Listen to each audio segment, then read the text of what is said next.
कोल्हापूर शहराचं भूषण असलेल्या केशवराव भोसले नाट्यगृहाला काल रात्री भीषण आग लागली। सुमारे तासाभरात नाट्यगृहाची निम्म्याच्या वर इमारत जळून गेली होती। रात्री उशिरापर्यंत आग नियंत्रणात आणण्याचं काम सुरू होतं। रात्री 9:30च्या दरम्यान खासबाग मैदानाकडून ही आग लागल्याचं सांगण्यात आलं। आग एवढी भयानक होती की अग्निशमन दलालाही ही आग विझवताना अडचणी येत होत्या।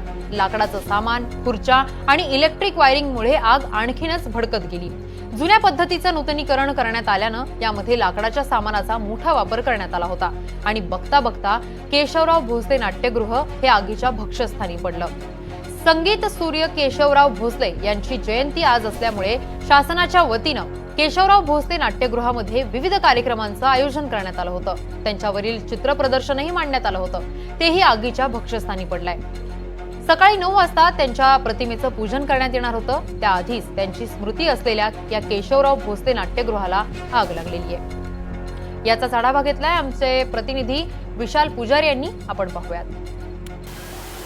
केशवराव भोसले नाट्यगृहाला काल रात्री भीषण आग लागली आणि या आगीत संपूर्ण नाट्यगृह जे आहे ते भस्मसात झालं। ही सगळी दृश्य आपण पाहतोय केशवराव भोसले या नाट्यगृहाची आहेत। या भिंती असतील, या परिसरातले जे लाकूड सामान असेल त्याला आग लागली आणि जे सगळं साहित्य आहे ते आगीत भस्मसात झालं। ही सगळी दृश्य आपण पाहतोय। केशवराव भोसले नाट्यगृहाच्या आतमधला हा सगळा परिसर आहे। ही भयावह अशी दृश्य आहेत।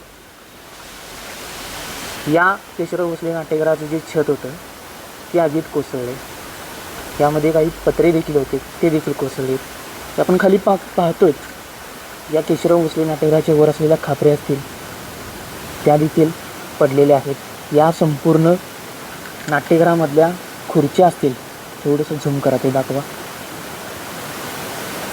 पूर्णपणे जळून खाक झालेल्या आहेत। भयावह अशी संपूर्ण परिस्थिती होती।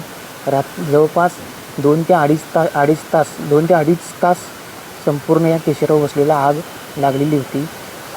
जिल्ह्यातल्या सर्व अग्निशमन दलाचं पथक या ठिकाणी दाखल झालेले होते। आग आटोक्यात आणण्याचे प्रयत्न सुरू होते आणि ही सगळी दृश्य आपण पाहतो। जी बाल्कनी जी आहेत, वरची प्रेक्षक गॅलरी जी म्हटली जाते केशवराव भोसलेची नाट्यगृहाची, जी अतिशय वैशिष्ट्यपूर्ण अशी गॅलरी म्हटली जाते, ती कोसळलेली आहे। पूर्ण दृश्य जी आहेत ती या संपूर्ण केशवराव भोसले नाट्यगृहाची आपण पाहतोय। जवळपास 2-2.5 तासानंतर अग्निशमन दलाला ही आग आटोक्यात आणण्यासाठी यश आल्यानंतर ही सगळी परिसरची दृश्य, हे पूर्ण मुख्य व्यासपीठ आहे केशवराव भोसले नाट्यगृहाचं, जिथं काही लाईट असतील, इलेक्ट्रिक वस्तू असतील, AC असतील, ते जळून खाक झालेले आहेत। काही वायरिंग देखील आहेत, ते देखील आपण पाहतोय।